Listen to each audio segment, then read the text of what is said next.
አንደበቴን ልክፈት እስኪ ላውራ ያደረግልኝን በየተራ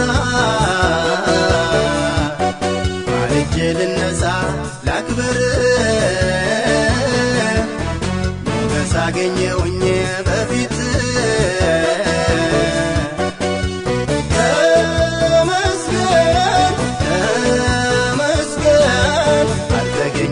ጌታ እንዳንተ የሚሆን ተመስገን ተመስገን አልተገኘምና እንዳንተ የሚሆን የራቀኛ የሆኜ ባይኖቼ የወጀቡን ብርታት ሰምቼ እንዳልጠፋ ደርሰህ ደገፍከኝ ልነሳ ልዘምር ደስ እያለኝ